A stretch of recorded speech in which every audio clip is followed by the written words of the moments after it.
Hello, friends. Welcome back for more weird and unusual tracks on each Beach Boys album. I'm just about to give my friend Steve Lewis of the Beach Boys basement a Zoom call on my fancy new smartphone. So, Steve, are you there? Operator? I don't know. All Steve must right. have thrown his phone away. Yeah. Oh, there he is right there. So, All right. We'll all do it right. old So, new now, school. hopefully, viewers, you watched the first part of this video first, where we go through each Beach Boys album, point out a song that isn't bad, but maybe is unusual, or maybe the oddball on the record. And you'll find that Steve and I were in agreement several times, and a few where we didn't quite see the same thing. And also, remember, these aren't bad songs. These are songs we really enjoy in many cases, too. So, Steve, anything to add? Oh, I think that sums it up nicely. Thanks for having me on. Oh, hey, thanks for being on. I appreciate it. So we got from Surf and Safari to Holland in our last video, so go check that out if you haven't already.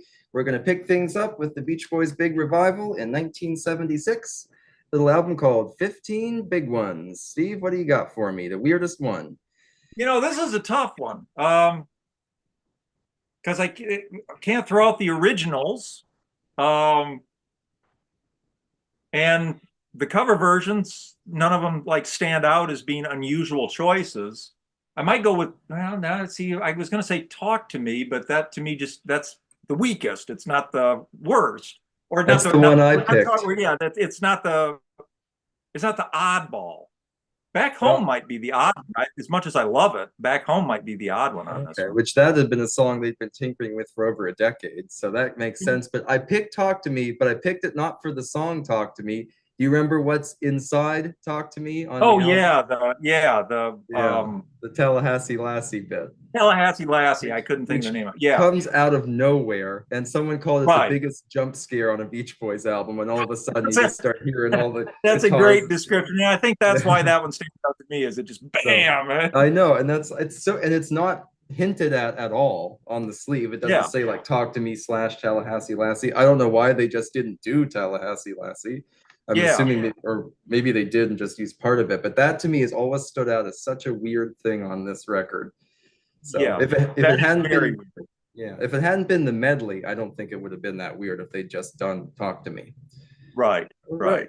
So Very. let's go Yeah, ahead. that one was surprisingly hard to pick, and one that stood apart from the rest. Yeah. A lot of people don't like TM song, but I think TM song's kind of fun and it's quirky enough it kind of fits. Yeah, yeah. It's not so jarringly different from everything else. And also on 15 big ones, I'm just happy to have originals. I mean, Yeah. any original is better than a cover for me. So Yeah. In Brian Wilson's book, I Am Brian Wilson, he says his two most personal albums are this one and 1977's Love You. So there you go. So what you got for Love You? What do you think? this one I thought was very easy, even though it's a very quirky album. I thought Johnny Carson was Okay. was easy as the one that sticks out. To me, Johnny Carson, I can't believe Johnny Carson made the album. It's always seemed to me that it's something that would have ended up on a bootleg somewhere. Hmm. The Okay. fact that it made the cut for the album has always been, I like it, and it does have kind of the night theme, That's being a true. late night show. So in a way, I think it plays in because this always seemed like a late night album to me for And some yeah, I reason. agree with that. The night was so young, that kind of stuff. Yeah, I went yeah. with kind of an uncreative choice. I went with Ding Dang because Oh, to me, Ding Dang doesn't sound like it's finished, which I suppose it probably isn't. And yeah, it feels almost like if it had been used as like an intro or an outro to the album, I think I'd like it better, but it's kind of in the middle. And yeah. I don't know, it's one that I know Well, again, it some ends people side. like it. If you're listening to it on vinyl, it's the end of side one, Okay, that's so it's right. a little bit. It's not That's quite as jarringly stuck in the middle, but yeah, but yeah, I but can definitely see that. it's a little too quirky, I think, but Yeah. it Well, I is always fun. wondered on that one why Roger McGuinn has a writing credit on it, right? Yeah, he does. And he talks about in what is that Echoes of the Canyon. I think it's there where he talks about Brian came over and played it for hours and hours. Brian was Okay. stoned, played it for hours and hours. I always wonder what could McGuinn possibly have contributed to that little ding, dang, ding. What was? What did I he love a air girl. I love her so madly. Okay, who there? knows? Maybe, yeah. I don't know. I And mean, not to I don't mention know. there are like what 5 or 6 different bootleg versions of Ding Dang that float around with Yeah, different lyrics, and I don't yeah. I mean, know. he seemed to have it all worked out by the time he got to McGuinn's house for what it Yeah. is, but So I don't I know. don't know. I just thought, but Johnny Carson was a good pick too, because that is kind of unusual. Yeah, yeah. I like it, but it's a weird one, And even for the album. right, right. So how about Maharishi International University album, MIU Yeah. album? Yeah. So I I I went with Winds of Change. I'm sorry, but oh no, yeah, go ahead. Tell me about Winds yeah. of I went with Change. Winds of Change because of outside writers mainly. Oh, okay. I That didn't think you of know, that. I yeah. like Winds of Change. I think it's a good album closer. I actually went with Bells of Paris. I mean, I know some of these were Hmm. repurposed Christmas songs, but to me, Bells of Paris, I think could have done with a couple more rewrites. And I don't think Mike Love does a great job on it. It sounds like it's from a completely different project because it kind of was. I don't know. To me, Yeah, it's that's always true. stood out. And it's such an odd thing Yeah, to sing about, too. So, yeah. Well, I could see that, and I also was thinking about possibly My Diane as that was being my the odd second pick. because it's when Dennis, I'm listening to this thing. It's all right. It's all that's more or less. It's okay. Then when Dennis comes on with My Diane, and that vocal has such gravitas that he lifts it to a different place. It's almost the standout because it's so good, or it's almost the odd track because it's got a much more serious, dramatic feel to it than the rest of Right. the album. So I could, Um, that song, My Diane, that had been recorded much earlier, right? yes, Okay. yeah, Because I believe that was so. my second pick, because it does sound like something from different sessions and stuff. I mean, granted, this is a very scattered album already, but Yeah, yeah, I agree on My Diane. That was a I good guess pick. we could have gone with. I mean, if we were just going to pick what I wish they'd left off it would be "Hey Little Tomboy." We could have Yeah. definitely could make a case for that, but that's more. Is it the weirdest thing on it? Maybe, maybe I yeah, don't maybe know. fun with that. So there's a No, lot of that. ways you could go on this one.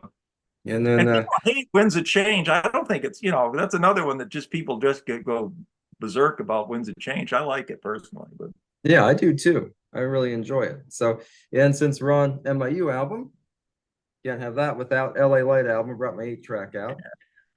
So, what do you think? LA Light album. shortening bread, got to be shortening bread. Okay.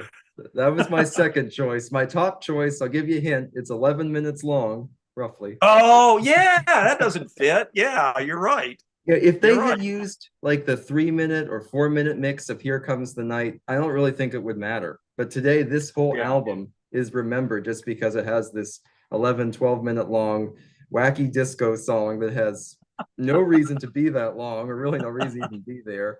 And on the 8-track, it takes up a whole track unto itself. I don't know how well Oh you'll be able to yeah, see that. And yeah, of course, on the record, it starts side two, but on like CD or digital, it's going to be in the middle of the album too. So between these gentle ballads and songs of yeah. yearning comes, And here comes the night. I'm realizing why I didn't come up with that one is because I listened to it on vinyl. I have always, from the day I bought it, skipped it on side two, gone to the second track. So I forgot. I like basically forgot it was on here. But you're right. I mean, That's the oddball. That's definitely in, the in oddball. all Oddball fairness, of the whole career, probably. every group has one super long song, but I can't think of any other groups that have a super long disco song on an album that's not a Yeah. disco album. So I don't know, but Well, I think part of the reason it's long is to fill out the album side. probably, but Honestly, I'm they like short on they material. they had outtakes. They had to have had outtakes. They could have Yeah, but it's a lot of extra work and expense, and well, let's just we got all yeah, this long well, disco song we've already done. Anyway, you're right. but All good, right, good getting into call on that. Good call. okay. Yeah, I thought that one. Let's get into the 80s now. 1980, Keeping the Summer Alive. Another one that's kind of scattered and all over the place. I actually went with When Girls Get Together. It was a much older song. It was over a decade old by the time the Beach Boys compiled this, so it stands out already. And to me, it kind of messes with the flow. These songs are a little more upbeat than that one. What do you think? Yeah, I agree. The other I that was my number one. I also thought about Endless Harmony on that same basis, that it really doesn't fit in, although they kind of use it as a tag. Mhm. And again, yeah, but yeah, when girls get together, that's the one that seemed out of place to me. I mean, Even people who like this album tend to say, I don't like this one, or I skipped that one, that kind of thing. I So haven't met that guy yet. there are a few of them out there, It's I'm got some sure. fun stuff on it. No, I'm being too All hard right. on it. This next one was the hardest one for me. It took me so long to pick something on Beach Boys 85. So, and by the way, viewers, if you haven't watched Steve's great video, an interview video about Beach Boys 85, I highly recommend checking that out. So, Thanks. And I'd go with Passing Friend. okay. Outside Riders, it doesn't feel like the Beach Boys. I mean, the Stevie Wonder track, they've done Stevie Wonder before, feels a little bit more like the Beach Boys. Plus, I just love that track on here. But yeah, Passing Friend was the oddball one for me. Passing Friend was up there, but I went with California Calling because to me it feels like the only one that's trying to be a throwback instead of being Yeah. like modern. I love Right. California Calling. I wish they'd done more with it, especially with Ringo drumming. But I don't know. That one always stood out a little bit to me. But it took me forever to pick. Like I said, this was the last one. Yeah, that's a good call. I mean, I definitely could have gone that way too. And Okay. well, and I talked about it before. For me, it's the least attractive song, even less than Passing Friend, because I don't like them going back and rehashing the California, Yeah, especially when it's not the theme of the album. But gotcha. yeah, So, good call. yeah. And this is my tape that Mike and Bruce signed too there. Oh, They show that cool. to you. So, Wow, yeah. very nice. Yeah. Did they All offer right. any editorial comment as they were signing it, or they just The only one, Bruce and I sang part of She Believes in Love Again because I told him that was my favorite of his compositions. And he said he wrote it for Hall & Oates as a rock song, and they had turned it down or he wasn't allowed to give it to him or something. He didn't specify. So he took Carl aside and they worked on a Beach Boys arrangement for it. wow? Yeah. God, I'd love to. I wonder if he's got a demo of that anywhere. I'd love to I hear. don't know. It's definitely he's come back to this song a few times to work on Yeah, it for like different things. So I don't know, he might, but it was he's done that interesting. different. I've always Especially wondered because I how he writes. He seems like a very odd writer to me because Bruce, he's seemingly he doesn't write. I mean, at least you get the impression that he doesn't write much at all. yeah. And then all of a sudden he hauls off and does some fully formed, I write the songs or Disney Girls or, I'd love to kind of know when he writes, is inspiration striking? Does he feel like does he feel like he needs a song for some reason? Does he feel like I got an opening with Hall & Oates? I'd love to know what his process Yeah. is. I don't know. And he's had such an odd career, and he's not really a person to open up a lot either. He always said he would Yeah. never write a book about the Beach Boys, that kind of thing. So Uh, I don't know. It's different.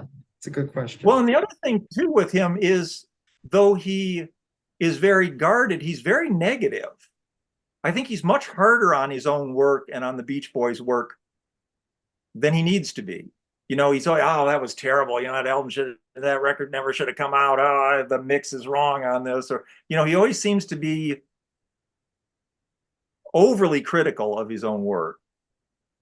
It's true. So I don't know. It's got to be weird because he was kind of the outsider coming in much later than the other guys and stuff, and being there and not there. And Yeah. I don't know. I don't know. That's different. So Yeah. Where I think like nowadays, at least, well, Mike's always been this way, and I think Alan's this way too, that they are always positive, keeping in mind that somebody out there loves the record, even if they don't care about it. That their comments always tend to be very positive about their previous work, even if they might not privately care that much for it. Where Bruce seems to go the other direction. Anyway, that's true. I don't know if that's true. There we go. And that was the Bruce Johnston segment of the video, everybody. Yeah. All right. Keep going with those Digression. 1980s there. Come on, let's cruise. We got nothing to lose. I had to cheat on this one because there are three answers. I bet you know what they're going to be that do not belong on this record. And that would be our closing three tracks. I Get Around, Wouldn't It Be Nice, and California Girls. All amazing songs, instant classics. Everyone knows them and loves them. They do not belong on this record. And the last time I listened to it, I was almost got whiplash. I was just blown away going from Make It Big to I Get Around. It's a huge step backwards. So I had to cheat on that one and pick three. Yeah, yeah. I mean, it's not even really a a full album. It's filled out with a greatest hits collection there at the end.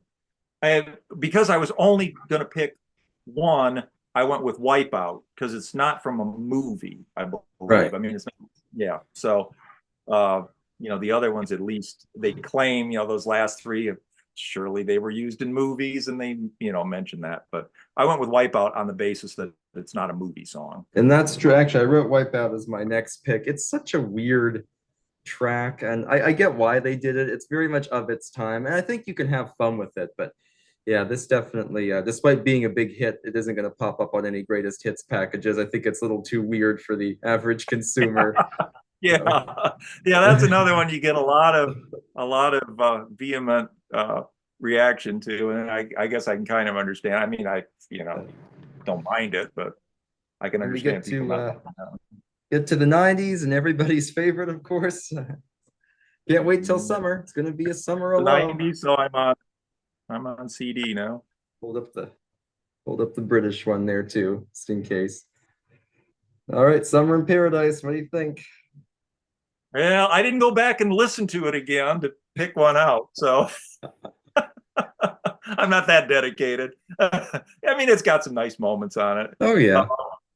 You can have fun with it. Fun in the summertime to me is the one that seems weird out of this. The worst thing about that song is if you have headphones on and you put the CD in and the volume's loud, you'll be deaf for a week because that first opening drum shot will just, Oh yeah, yeah. Yeah. Yeah, I think that'd be it for me. Although, yeah, man, there's a lot of them you could make it. I mean, we're just talking about odd. We're not talking about, this is not. It is an odd album, though. It's just what's the odd track? I will say it is themed. Summer in Paradise is cohesive. It's one of its strongest points. But for me, the weird one out is John Stamos Forever because it's not summery. I don't think John Stamos does that great a job on it. He's live, he sounds good, but in studio they mixed him in such a way I don't think it complements his voice very well. And to me, it just it disrupts the flow. Summer in Paradise is building to a strong close, and then we get kind of the rehashed Forever. So that was my pick. Yeah, I definitely can see that. I might go with that. The only reason I didn't pick it is that they also revisit Surfin'. So they're revisiting their earlier catalog. So on that basis, it fits. Having John Stamos sing it though, puts it outside. That's once again a very, very good call. So it wasn't too bad. Yeah, I can have fun with Summer in Paradise. It's goofy. And then last but not least, we did not do Stars and Stripes. I'm sure much to many people's chagrin. People have been waiting for that one. Yeah, well, that'll be in no Stars and Stripes. We'd probably get more complaints if we did talk about it. So. Yeah. There's somebody out there still waiting for Volume 2, though. I know. Well, they did release that one Tammy Wynette outtake. I think that's the only thing we've gotten. So yeah, right. And so this time I figure I'd bring out the record. Yeah, that's cool. I should pick up the vinyl sometime. This was a really hard one because it's pretty cohesive. It is, and I think it's a nice coda to the group's studio albums as well. Absolutely. I've always really liked this one, and this was one of the few that I got to rush out and buy the day it was released and that kind of thing. So yeah, that's why God made the radio. What do you think? Boy, that's a tough one. I'm going to throw it to you first because I don't even know what to say on it. All right. I picked Spring Vacation because to me it felt like a lot lighter and kind of more airy and silly than anything else on here. But that was a really tough call. And I picked The Private Life of Bill and Sue for my second pick because the content of that one is kind of weird, singing about like reality TV and stuff. But they try to make it summary, so I guess it fits. But it's well, I mean, it's so coherent and cohesive that it's cool to see the back cover of the vinyl. Private Life of Bill and Sue, I think, was the one I did just because thematically it's a little weird, a little off, but boy, was I glad that they went ahead and did this, you know, what a much more appropriate way to, you know, if this is indeed the last of it, which it seems like it will be, what a much nicer way to close. Guess you could kind of argue they did that California music, add some music to your day, where we had Yeah. 4 out of 5 Beach Boys on that. Right. Yeah. It wasn't a real cohesive effort, but yeah. something. Yeah. I like that they changed it up a little bit. Al sings the line a little bit differently. I forget how, but yeah, I like that. I mean, and that, you know, it's cool to see them do a little more while they can. So. Yeah, no complaints here. Yeah. So, alrighty. Now, fans, of course, if you like these 2 videos, then please comment below and tell us if we should do another one where we can look at some of the compilations and box sets and things. So, gotta say, very interesting to go through this huge discography and pick out all the really unusual things the Beach Boys have done over the years. There are quite a few of them. So please comment your choices below. Mr. Lewis, any parting words for our audience? I just want to say I love your channel. I've been a fan for a long time. You do really great stuff. You are so knowledgeable on music and on film, and keep up the great work. I really enjoy what you do. And thanks for having me on. This was a lot of fun. I hope we'll do it again. Yeah, no problem. Thanks for being on. Like I said, watchers, if you want to see more of this, comment it below. Make sure you check out Steve's channel, Steve Lewis, The Beach Boys Basement, info on more music stuff than I could ever hope to learn in a lifetime. So awesome stuff. Make sure you check it out. Great. Thanks. All right, so long, everybody. Thanks for watching.